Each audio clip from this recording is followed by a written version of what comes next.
हमें अपनी बर्बादी जिस दिन दिख जाएगी ना, that is going to be a miracle day for us कि उस दिन हमें पता चलेगा, ओहो, अब हमने यहाँ से ही शुरू कर लेना और इससे ज़्यादा बर्बाद नहीं होने देना।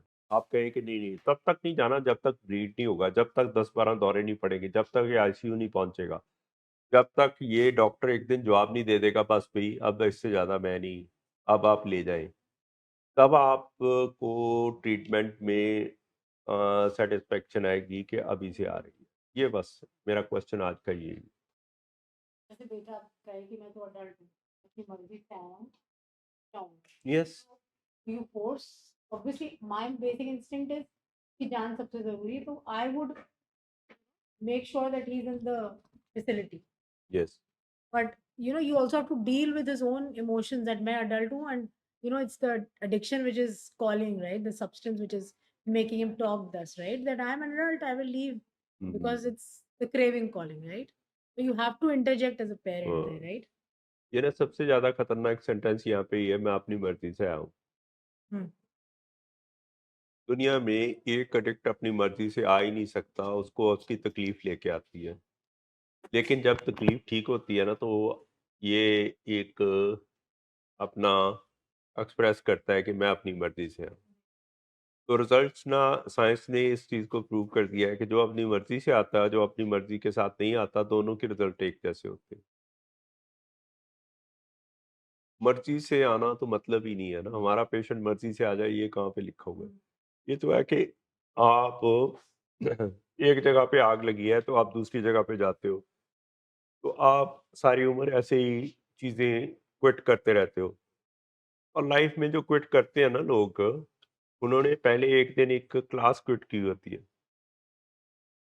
जब लोग लाइफ को क्विट करते हैं ना, तो उन्होंने उससे 100 टाइम्स पहले एक चीज क्विट की होती है, जिसको हम लोग सोचते हैं कि ये तो नॉर्मल है।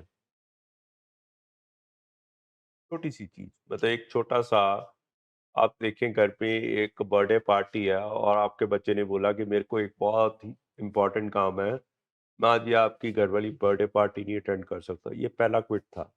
अब यहाँ पे हम नहीं जागे, अवेकन नहीं हुए, तो हमने अभी 100 टाइम्स बाद वो क्विट करने की उसको एक आदत पड़ गई ना, तो उसको पता चल गया कि एक दिन लाइफ को क्विट करना, जब उसको तकलीफ होगी तो लाइफ को भी वो इंसान क्विट करेगा।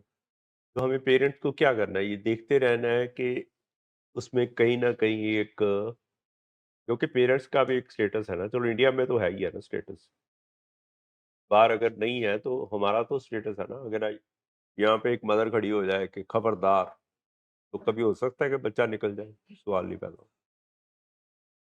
लेकिन पेरेंट्स खुद से ये बात नहीं समझ पा रहे कि उनका एक स्टेटस है, उन्होंने अपना स्टेटस रखा ही नहीं हुआ। और अब वो अपनी, मतलब उनके अंदर हेसिटेशन, एक झाका आ गया है, एक अंदर से एक आ गई है कि मैं अपने बच्चे को वो नहीं बोल सकती जो रियलिटी है, क्योंकि उनके अंदर, पेरेंट्स के अंदर हेसिटेशन आ गई है। और पेरेंट्स को ये लगता है कि अगर मैं बच्चे के सामने सच बोलूंगी तो वो मेरी रेपुटेशन खराब हो जाएगी, और मेरा मेरा बच्चा मेरे बारे में क्या सोचेगा। अब आपको अपनी रेपुटेशन ज़्यादा इंपॉर्टेंट है कि बच्चे की लाइफ ज़्यादा इंपॉर्टेंट है? आपको दो चीज़ों में करना है, या तो अपनी रेपुटेशन कि मेरा बच्चा मेरे को बहुत प्यार कर रहा है जी, मैंने ये प्यार नहीं लॉस करना। तो आप किस एक साइड पे आप ये है, दूसरी साइड पे आपका, आपको चाहते हो कि आपका बच्चे की एक और बड़ी हादसा है जो हम नहीं होना देना चाहते। तो हमें तो दोनों में से एक डिसाइड करना है ना जी। तो कहाँ बैठ सकते हैं, आराम से तो नहीं है, दोनों फैसले खराब है, लेकिन आपने कम खराब देखना है। जैसे दोनों साइड राइट है कि बच्चे को घर लेके जाना, खुशी खुशी रखना भी एक राइट फैसला है, लेकिन उसका ट्रीटमेंट कराना भी एक राइट फैसला है। कौन सा राइट ज़्यादा राइट है, आप ये देख लें।